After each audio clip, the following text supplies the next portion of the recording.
योग दर्शन तृतीय विभूतिपाद सूत्र संख्या 53। पीछे सूत्र में विवेक ज्ञान के विषय में बताया गया था कि किस प्रकार से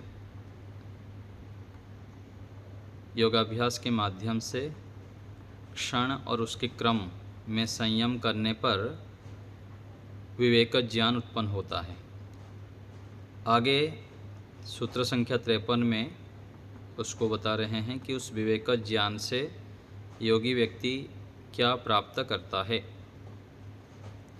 सूत्र है जाति लक्षण देशैः अन्यता अनवच्छेदात् तुल्ययोः ततः प्रतिपत्तिः। सूत्रार्थ है जाति लक्षण देश से समान प्रतीति होने वाली दो वस्तुओं के भेद का ज्ञान ना होने से उस विवेक ज्ञान के द्वारा उन दोनों वस्तुओं में क्या विशेष अंतर है यह ज्ञान होता है। संसार में जब हम व्यवहार करते हैं अनेक प्रकार से अनेक स्थितियां आती हैं, तो वहाँ पर क्या सत्य है क्या असत्य है उसको निर्णय करने के लिए एक बुद्धि की आवश्यकता है। और वह बुद्धि की उत्पत्ति कब होती है? जब योगाभ्यास हम करते हैं। योगाभ्यास के माध्यम से सत्य को स्वीकार करने वाली, सत्य को ग्रहण करने वाला जो ज्ञान है, बुद्धि है, वह होना अति आवश्यक है और उसके लिए बहुत अधिक पुरुषार्थ करना पड़ता है। यहाँ हम देखते हैं अनेक प्रकार से लोग धन से युक्त हो जाते हैं, बल से युक्त हो जाते हैं, ज्ञान से युक्त हो जाते हैं, लेकिन सत्य को स्वीकार करना, सत्य को जानना, फिर उसके अनुसार आचरण में उनके जीवन में सत्य आ जाना, इसके लिए बहुत कठिनाई होती है जीवन में और दिखाई भी कम देता है बहुत कम लोगों के जीवन में। कोई लाखों करोड़ों में कुछ कुछ गिने चुने व्यक्ति होते हैं जो कि सत्य को ग्रहण करने के लिए उद्यत होते हैं। उद्यत मान लीजिए हो भी गए उसकी ओर बढ़ने के लिए, सत्य को जानने के लिए, लेकिन फिर उसको अपने जीवन में उतारना बहुत कठिन हो जाता है। तो ये कब होता है? विवेकज ज्ञान से। जैसे एक श्लोक है, देखिए बहुत अच्छा श्लोक है। इसमें बताया गया कि भोगे रोग भयम कुले च्युति भयम, भोगे रोग भयम कुले च्युति भयम, वेत्ते नृपालाद् भयम, मौने दैन्य भयम, बले रिपु भयम, रूपे जराया भयम, शास्त्रे वादभयं, गुणे खलभयं, काये कृतान्ताद्भयं, सर्वं वस्तुभयान्वितं भुवि नृणां, वैराग्यमेव भयम्। तो इस श्लोक में बहुत अच्छा एक संदेश दिया गया है कि संसार की वास्तविकता क्या है। तो इसमें कह रहे हैं कि विषय भोगों में रोगों का भय है। सांसारिक जो भी शब्द स्पर्श रूप रस गंध आदि में हम आसक्त जो होते हैं, विषय हैं, उसमें रोगों का भय है। वंश में आचार भ्रष्टता का या संतान विच्छेद का भय है। धन में राजा का भय है, टैक्स देना पड़ता है, व्यक्ति फिर टैक्स छुपाता है राजा को। मौन रहने में दीनता का भय है। बल प्राप्त करने पर शत्रुओं का भय है। रूप सौंदर्य में बुढ़ापा का भय है और शास्त्र पढ़ने पर पराजित होने का भय रहता है। और गुण प्राप्त करने पर दुष्टों के द्वारा व्यर्थ निंदा का भय है। कोई गुणवान हो जाता है तो यहाँ निंदा लोग फिर उसकी करने लग जाते हैं। शरीर में मृत्यु का भय है। इस प्रकार पृथ्वी पर सारे वस्तुएं भय से युक्त हैं। केवल एक वैराग्य ही निर्भय बनाने वाला है। तो वैराग्य प्राप्ति के लिए कितने व्यक्ति प्रयत्न करते हैं? तो ये इससे क्या पता लगता है कि विवेकज ज्ञान के अभाव में व्यक्ति वैराग्य प्राप्ति के लिए भी प्रयत्न नहीं करता है अथवा उससे बचता है। तो ये वास्तविकता है, सत्यता है।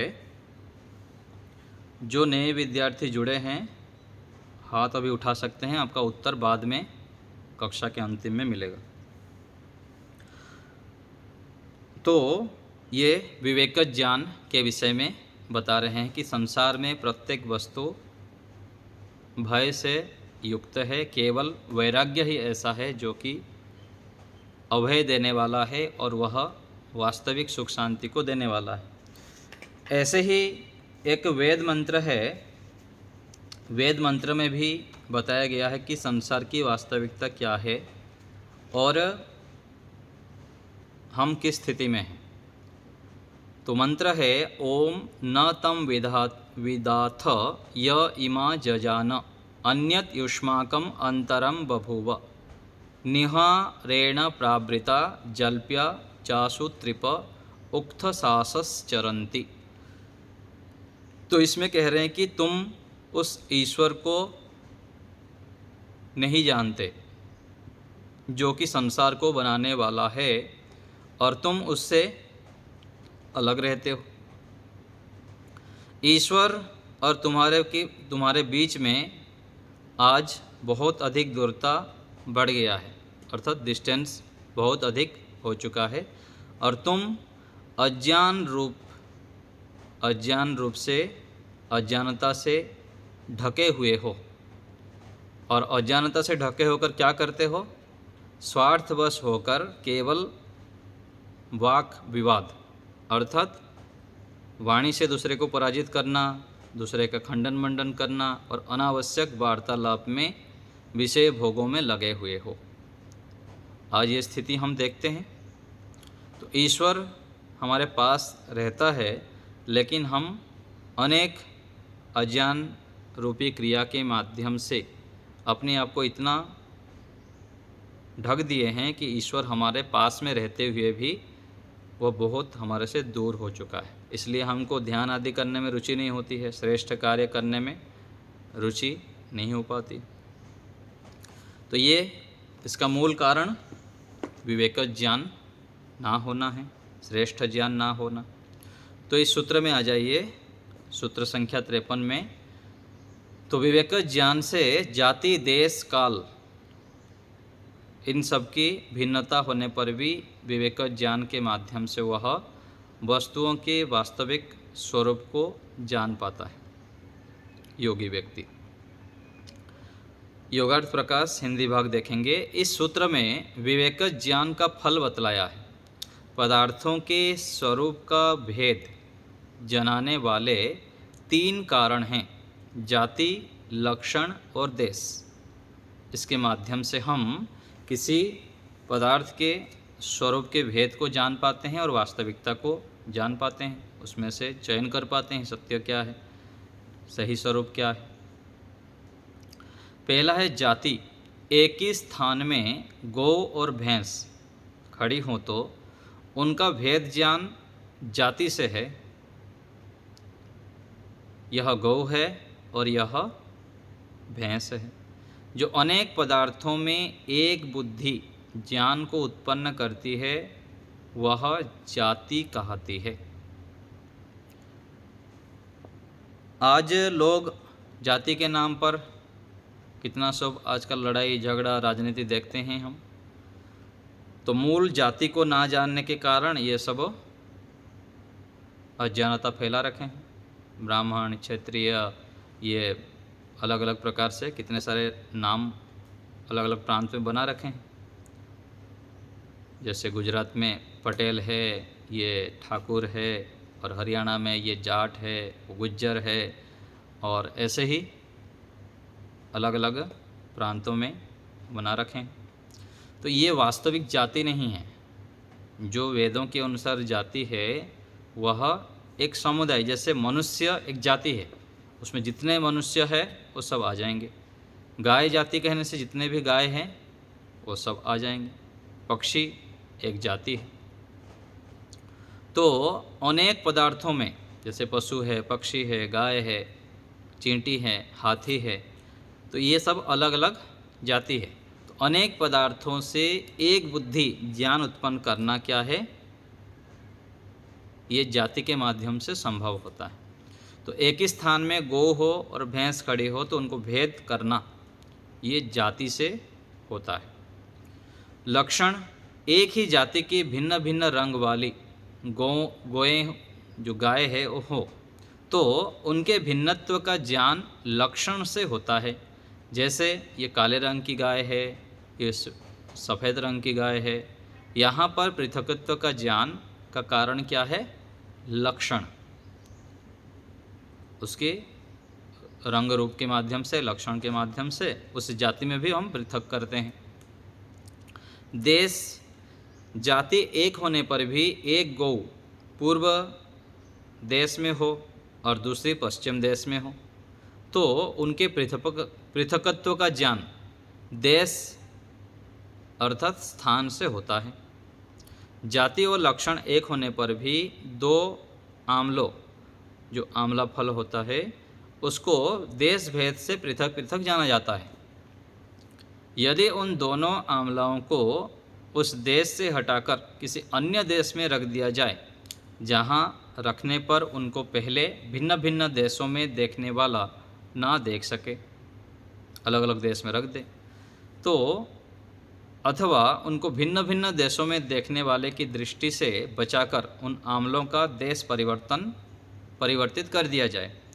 अर्थात जो आमला पहले पूर्व दिशा में रखा था उसको पश्चिम दिशा में रख दिया जाए और जो पश्चिम में रखा था उसको पूर्व दिशा में रख दिया जाए। तो उनको भिन्न भिन्न देशों में देखने वाले को यह ज्ञान होना कठिन है कि पहले कौन सा था, कौन सा आमला किस देश में रखा था। परंतु इन दोनों के पृथकत्व का ज्ञान विवेकज ज्ञान से हो जाता है। अर्थात बुद्धि जब सत्वगुण से युक्त होता है और व्यक्ति की ज्ञान सूक्ष्म हो जाता है तो वह इन सब व्यवहार में जो सामान्य बुद्धि से जानने योग्य नहीं होता है, ये तो एक उदाहरण मात्र है। उदाहरण सब जगह पर नहीं लगता है, किस विशेष अंग को लेकर उसको बताना चाहते हैं। तो ये एक उदाहरण के रूप से हमको समझना चाहिए कि विशेष परिस्थितियों में जो अलग अलग प्रकार से हम व्यवहार करते हैं, वहाँ पर विवेकज ज्ञान से युक्त व्यक्ति उसको सामान्य बुद्धि से अधिक जानने में समर्थ हो जाता है, स्पष्ट रूप से उसको जान पाता है। इसका कारण भाष्यकार ने यह बतलाया है कि उत्तर आमले के क्षण सहित देश से पूर्व आमले का क्षण सहित देश भिन्न है। जब वे आमले अपने अपने देश क्षण अनुभव में भिन्न भिन्न हैं, तब उन दोनों के देश क्षण का अनुभव उन दोनों के भेद का कारण है। कुछ लक्षण के आधार पर वो जो विवेकज ज्ञान से युक्त व्यक्ति जान लेता है। और इसी दृष्टांत के समान तुल्य जाति लक्षण देश वाले परमाणुओं में पूर्व देश वाले परमाणु के देश क्षणों सहित साक्षात्कार करने से उस उत्तर देश वाले परमाणु का वह देश निश्चय ना होने पर उत्तर वाले देश का भिन्न अनुभव क्षणों सहित भेद से होता है। उन दोनों देश क्षणों सहित परमाणुओं के ज्ञान में समर्थ योगी को ही उन दोनों के भेद का ज्ञान हो जाता है। तो जैसे यहाँ एक उदाहरण दिए, ऐसे ही देखिए, जैसे हम श्लोक पढ़ लिए, मंत्र पढ़ लिए, कितने सालों से पढ़ते हैं, सुनते हैं, लेकिन जो वास्तविक रूप से हमारी सत्य के प्रति, वैराग्य के प्रति, ईश्वर में निष्ठा आदि आदि जो गुण हम चाहते हैं, क्रोध नहीं करना है और कई सारे दुर्गुण जो होता है उसको हम छोड़ने के लिए प्रयत्न करते हैं लेकिन नहीं कर पाते हैं। इससे पता लगता है कि हम बहुत अभी हमारे अंदर न्यूनताएं हैं और अधिक पुरुषार्थ की आवश्यकता है। कहीं ना कहीं एक कड़ी है जिससे हम जुड़ नहीं पाते हैं और उसके कारण हम जो प्राप्त करना चाहते हैं और जो प्राप्त करना तो चाहते हैं, जैसे सामान्य व्यक्ति कोई 1000 रुपया कमाना चाहता है, कोई 10,000 रुपया कमाना चाहता है, कोई 1,00,000 रुपया कमाना चाहता है, कोई 1 करोड़ रुपया कमाना चाहता है। उस कमाने के पीछे क्या है, अलग अलग स्तर पर तो हम चाहते हैं प्राप्त करने के लिए, लेकिन हम जो वास्तविक हमारी सफलता किस में है, जिसको प्राप्त करने पर हम कृतकृत्य हो जाएंगे अथवा उससे आगे की इच्छा नहीं होगी, उस जो प्राप्ति की इच्छा, जो सत्यता जो हमको प्राप्त करना हम चाहते हैं, उसकी इच्छा हमारी क्यों नहीं हो रही है। और मान लीजिए इच्छा हो गई तो उसके प्रति हमारी तड़प और जो क्रिया रूप में उसकी ओर गति होनी चाहिए क्यों नहीं हो रही है। तो इसके पीछे कारण है अज्ञानता और क्लेश और कुसंस्कार आदि। इसके कारण हम जो सत्य है उसको हमारी बुद्धि स्वीकार नहीं कर पाती है और स्पष्ट रूप से जान नहीं पा रही है। और जो योगी व्यक्ति होते हैं अथवा विशेष योगाभ्यास करते हैं, जिनके पूर्व जन्मों के संस्कार बहुत अच्छे हैं और इसी जीवन में विशेष वैराग्य के लिए आगे बढ़ रहे हैं, वैराग्य से युक्त हैं, उनके बुद्धि उसको जानने में समर्थ होता है। और इसका परिणाम क्या होता है, धनवान होने पर, बलवान होने पर, ज्ञानवान होने पर भी अलग अलग परिस्थितियों में व्यक्ति घबरा जाता है, असामान्य स्थिति में चला जाता है। और जो योगाभ्यासी व्यक्ति हैं, योगी व्यक्ति हैं, वह बड़े बड़े परिस्थितियों में भी सम रहता है। ये इसका लक्षण है। तो इस प्रकार से जाति, देश, काल के विषय में बता रहे हैं कि अलग अलग भौतिक वस्तुओं में भी ऐसे ही होता है और आध्यात्मिक जगत में भी जो सत्य है, वास्तविकता है, उसकी ओर भी गति जो होती है उसको पहचानना, जानना, उसके अनुकूल हमारी क्रियाएं हो जाना, ये ज्ञान में फर्क होता है। ज्ञान की फर्क के कारण हमारी क्रियाओं में भी फर्क हो जाता है। यहाँ पर एक बात विचारणीय है कि योगी के समक्ष 2 आमले रख दिए जाएं, एक पूर्व दिशा में, एक पश्चिम दिशा में। उन दोनों आमलों को वहाँ से उठाकर परोक्ष में रख दिया जाए जहाँ पर वह योगी उनको नहीं देख सके। उसके पश्चात जो आमला पूर्व दिशा में रखा था उसको पश्चिम दिशा में रख दिया जाए और जो पश्चिम दिशा में रखा था उसको पूर्व दिशा में रख दिया जाए। योगी ने उन दोनों आमलों का अनुभव भिन्न भिन्न देश क्षण सहित किया था। इसी आधार पर योगी की दृष्टि से परोक्ष में रखने से पूर्व जो आमला जिस दिशा में रखा था उसको योगी विवेकज ज्ञान से जान जाता है। उन दोनों आमलों की दिशा को परिवर्तित करने पर योगी उनको धर्म, लक्षण, अवस्था, परिणामों के आधार पर जानता है अथवा अन्य किसी कारण के आधार पर यह स्पष्ट नहीं है। तो कुछ तो उसकी आकृति आदि के आधार पर जानता है और क्या हो सकता है, कोई ऐसा चमत्कार होना तो संभव नहीं है, लेकिन कुछ उनके क्रियाओं के आधार पर वो जान सकता है थोड़ा सा निरीक्षण करके। नहीं तो परोक्ष वस्तुओं को भी जानना तो बहुत कठिन ही है। लेकिन यहाँ जो कहना चाह रहे हैं इसका मूल हमको व्यवहार में घटाना है कि अनेक जगह पर उसकी बुद्धि सूक्ष्म होने से कुछ उनके रखने की स्थितियाँ और कुछ आकृति आदि को देख के वो अधिकतर जान सकता है। सामान्य बुद्धि से वो अधिक जान सकता है। इतना ही हमको यहाँ समझना चाहिए।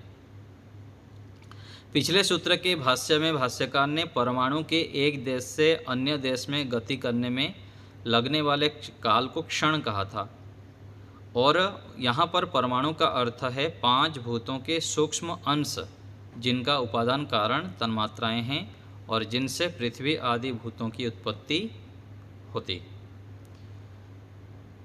तो ये बताया था जैसे क्षण तत्कर्मयोः संयमात् कहा गया था, क्षण और उसके क्रम को संयम करना। तो विवेकज ज्ञान अर्थात एक उत्कृष्ट ज्ञान है, सत्य को जानना, वस्तुओं के विशेष प्रयोजन को जानना ही विवेकज ज्ञान है। इस प्रकार हमें समझना चाहिए। आगे आज यहीं रखते हैं। आप लोग को कुछ पूछना हो तो बताइए, फिर आगे कल देख लेंगे 2 सूत्र। जी संतोष माता जी बोलिए।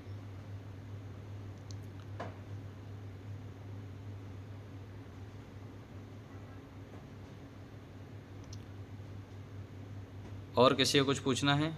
माइक ऑन करिए संतोष माता जी।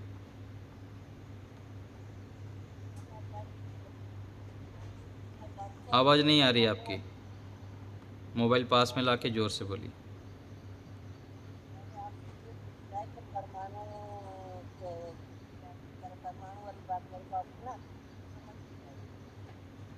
परमाणु अर्थात सूक्ष्म चीज़ें हैं। परमाणु अर्थात क्या है, जितने जैसे बड़े दिखाई देते हैं ना, उसको छोटे छोटे छोटे छोटे करते जाते हैं, तो मूल जो सूक्ष्म चीज़ें हैं उसको परमाणु कहते हैं। परमाणु अर्थात कोई अलग ऐसे कुछ नहीं है। ठीक है, और किसी को कुछ पूछना है? आचार्य जी नमस्ते। नमस्ते जी। आचार्य जी आंवला का थोड़ा अच्छे से बता दीजिए। आंवला के विषय में बता रहे हैं कि 2 आंवला अलग अलग जगह पर रखा जाए तो उसको जब चेंज कर देंगे, एक आंवला को दूसरे तरफ कर देंगे और दूसरे को फिर इस तरफ कर लेंगे, जैसे कुछ दिखाते हैं ना, तो सामान्य एक यहाँ एक उदाहरण केवल दिए हैं कि सामान्य व्यक्ति तो जान नहीं सकता है कब किसको रखे, ऐसे मान लीजिए बिना देखे भी रख दिया जाए। लेकिन योगाभ्यासी व्यक्ति जिसके बुद्धि बहुत उत्कृष्ट है, वह बदलने पर भी ये इस दिशा में था, प्रारंभ में बिना देखे भी वो बता सकता है कुछ लक्षणों को देखकर, ये कहना चाह रहे हैं इतना। लेकिन वो बाद में फिर स्पष्ट कर दिए, भाष्य में है यहाँ पर हिंदी में ही, कि वो किस आधार पर करते हैं वो कुछ स्पष्ट नहीं है, किस प्रकार वो निर्णय कर लेता है, या तो कुछ लक्षण को देख के वो करता है अथवा कैसे हो जाता है ये, तो ये कुछ स्पष्ट नहीं है। तो ये केवल तो उदाहरण है, लेकिन यहाँ इसको जो विवेक ज्ञान घटाना है कि वस्तुओं के वास्तविक जो स्वरूप है, जिस वस्तु हमारे लिए जो भौतिक वस्तुएं हैं, भौतिक वस्तुओं का प्रयोजन क्या है? प्रयोजन यह है कि साधन के रूप में हमको साध्य तक पहुंचाना। लेकिन हम सामान्य व्यक्ति क्या करते हैं, उस साधन रूप में ना जानकर उसको साध्य रूप में मान के उसको अधिक उपयोग कर लेते हैं, अनावश्यक उपयोग कर लेते हैं, और उसके कारण फिर हमको दुख मिलता है। लेकिन विवेकज ज्ञान से युक्त व्यक्ति जो विशेष योगाभ्यास कर कर अपने चित्त को शुद्ध करता है, तो वह यहाँ पर व्यवहार करते हुए व्यक्तियों से भी यथायोग्य लाभ ले लेता है, उनके साथ संबंध ठीक से बनाता है और उनसे जिस संबंध से जितना लाभ लेना था वो ले लेता है। और वस्तुओं से भी इस प्रकार से जिन वस्तुओं का प्रयोग करने से हमको अधिक लाभ होगा, जितना प्रयोग करने से लाभ होगा उतना प्रयोग करता है, ना कम प्रयोग करेगा ना अधिक प्रयोग करेगा, अनावश्यक भी प्रयोग नहीं करता है। तो सत्यता को और वस्तुओं के ठीक ठीक स्वरूप को जानने का जो बुद्धि है, वह योगाभ्यास से विशेष ज्ञान से होता है, ये कहना चाह रहे हैं। ठीक है राजीव जी। राजीव जी कुछ बोल रहे थे? जी नमस्ते आचार्य जी। जी बोलिए। मतलब मेरा प्रश्न था कि जो आपका जो संस्कृत का जो मतलब कक्षा होता है वो मतलब कब से शुरू हो रहा है? अभी तो नहीं है, बता देंगे। अरे मतलब एक मतलब शब्द था संस्कृत अध्येता, मतलब क्या होता है? संस्कृत अध्येता, अध्येता मतलब पढ़ने वाला, और संस्कृत को पढ़ने वाला। ठीक है, अध्ययन करते हैं ना, अध्ययन से फिर ये अध्येता हो गया। संस्कृत को पढ़ने वाला को संस्कृत अध्येता बोलते हैं। मतलब फिर अगर मतलब कि अगर आप संस्कृत का मतलब कक्षा अगर शुरू कीजिएगा तो मतलब बोलिएगा। ठीक है, ठीक है, तो आज यहीं रखते हैं। तो परीक्षा के लिए सभी लोग तैयारी कर देंगे। जो पिछले बार भी परीक्षा नहीं दिए थे उन लोग इस तृतीय पाद के लिए भी तैयारी कर लीजिए, आवृत्ति अच्छे से कर लीजिए और कल शायद समाप्त कर देंगे हम, फिर परीक्षा शीघ्रता से दे देंगे, प्रश्न पत्र भी तैयार कर देते हैं। तो अभी थोड़ी देर के लिए हम ध्यान का अभ्यास करते हैं। सभी लोग शांत होकर बैठेंगे।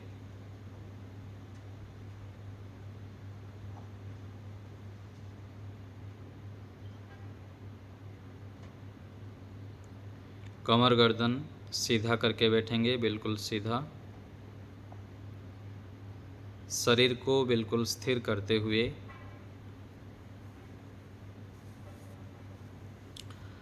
आँखों के सामने घनघोर अंधकार की स्थिति बनाएंगे। आँखों के सामने काला पर्दा होने पर जो स्थिति होती है, ऐसे मानसिक रूप में स्थिति बनाएंगे। ईश्वर निराकार है, मेरे अंदर बाहर आगे पीछे चारों ओर विद्यमान है।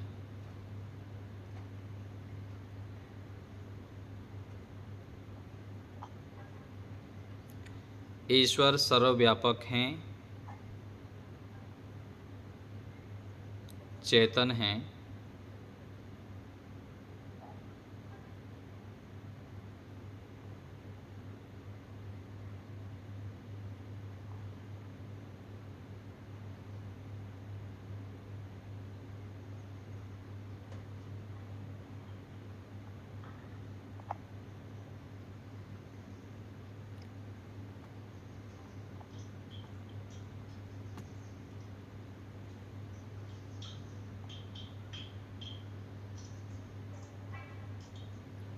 धर्मवीर जी आपका माइक म्यूट करिए।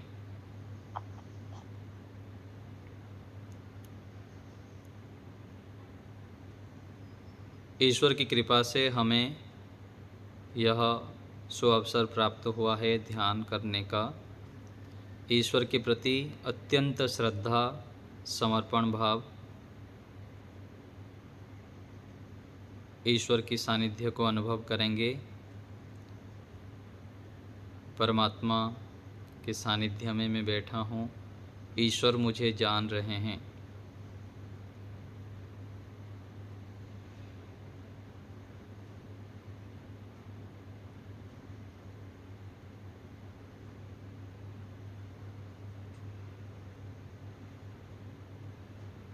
अब हम 3 बार ओम का उच्चारण करेंगे। श्वास भरते हुए लंबे स्वर से ओम का उच्चारण करेंगे। उच्चारण वाणी से करेंगे। मन में अर्थ विचार, ईश्वर के कोई भी एक गुण को लेकर मन में आवृत्ति करनी है। ईश्वर के प्रति श्रद्धा, समर्पण, संबोधन करते हुए श्वास लेते समय भी अर्थ विचार करेंगे, उच्चारण के समय भी, और जब शांत हो जाते हैं तब भी उस गुण की आवृत्ति निरंतर करते रहेंगे। मन को खाली नहीं रखना है। ऐसे अभ्यास करेंगे। प्रारंभ करते हैं। श्वास भरेंगे।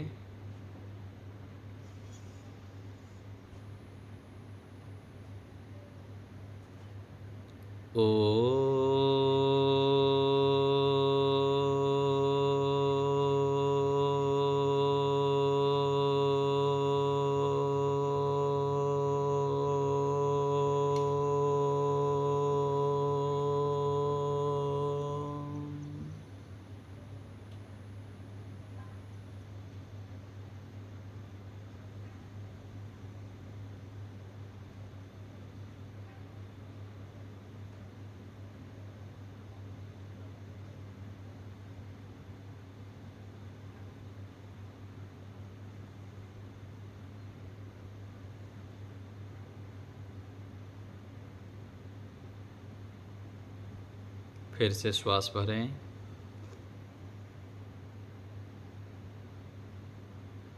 ओ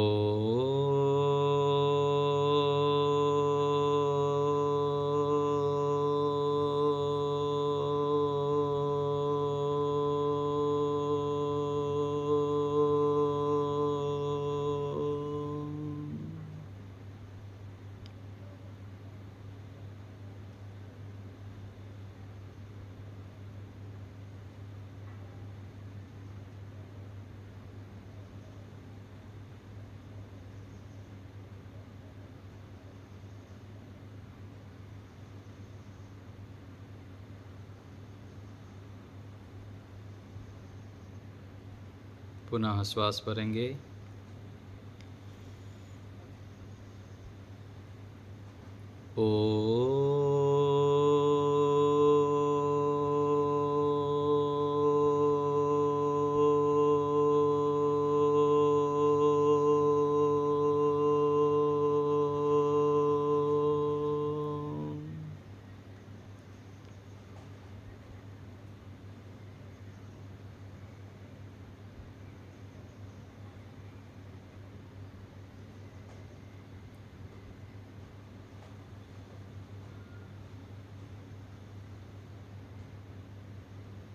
ईश्वर हमारे साथ विद्यमान हैं, चेतन हैं।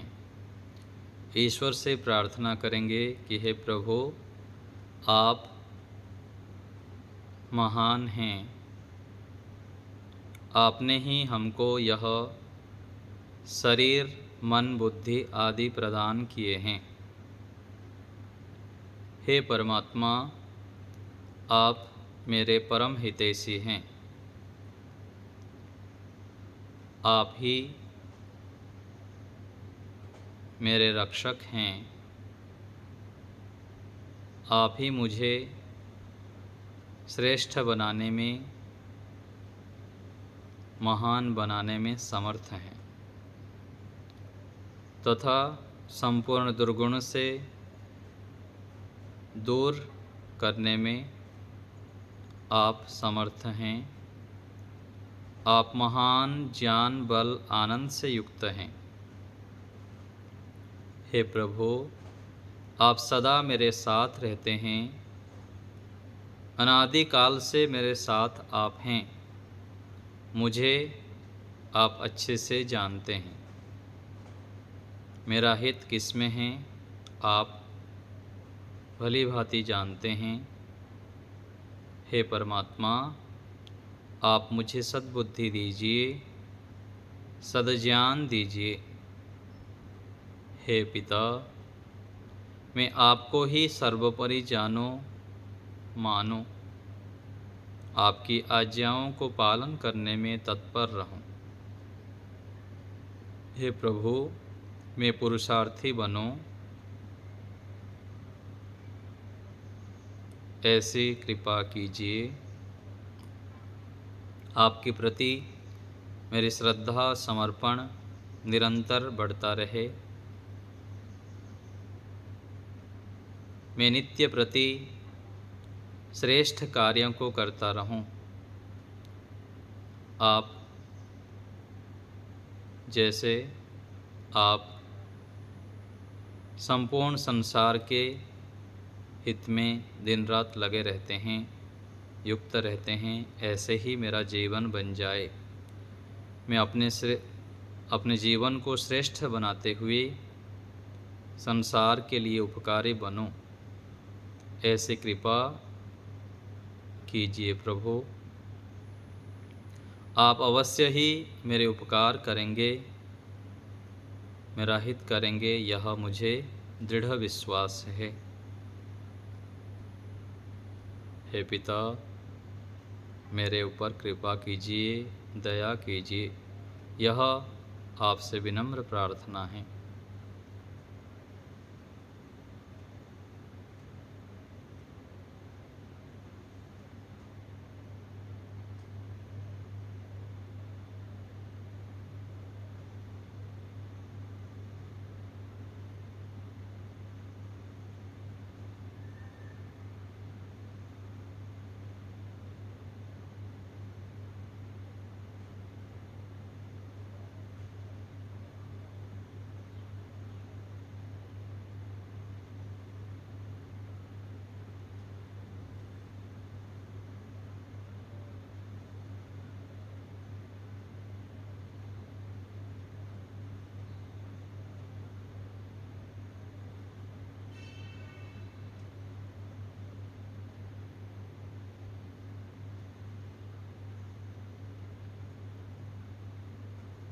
मन में ओम ओम का जप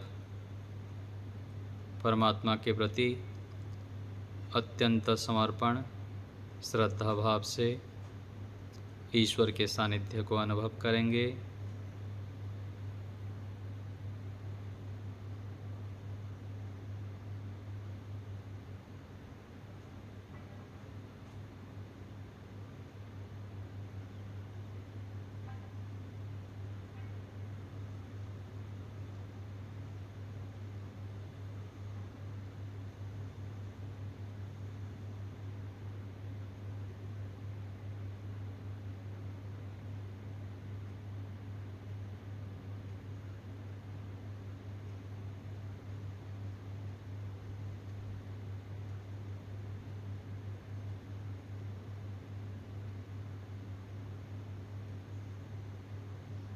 पुनः हम 3 बार ओम का उच्चारण करेंगे। श्वास भरिए।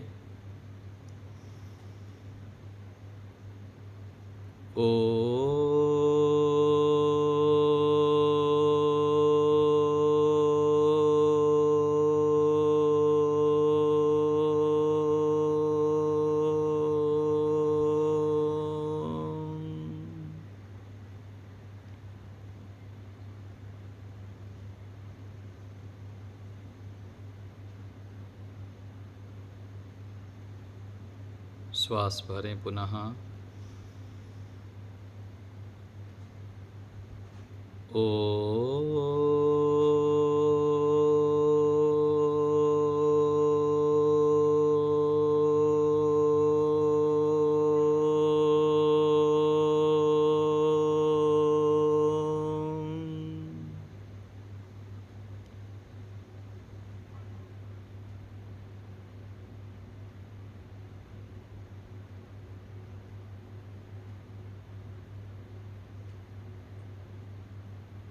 फिर से श्वास भरें।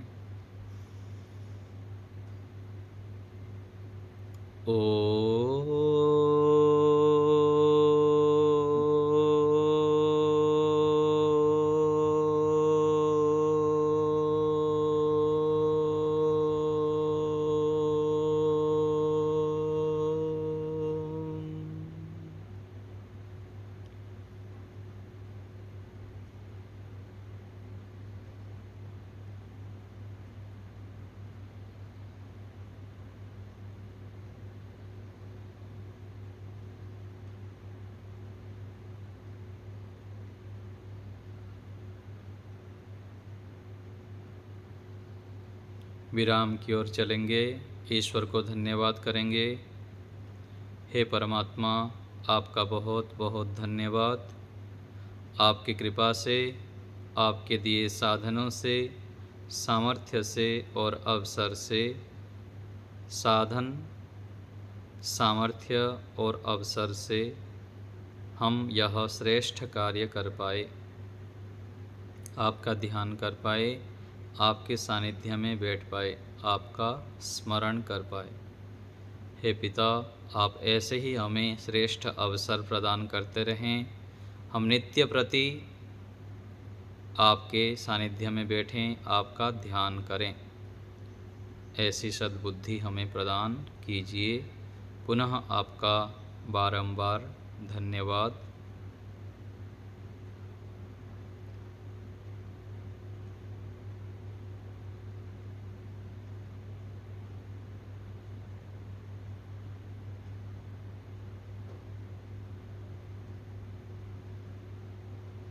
मन ही मन ईश्वर के चरणों में नतमस्तक होते हुए कृतज्ञता ज्ञापन करेंगे।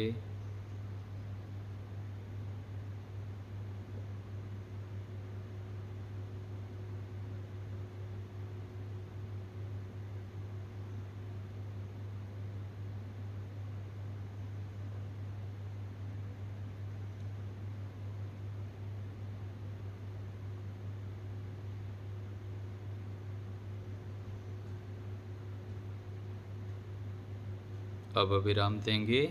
धीरे धीरे हाथों को घर्षण करते हुए मुख में स्पर्श करेंगे। दोनों हाथों के बीच में धीरे धीरे पलक झपकते हुए आँखों को खोलेंगे।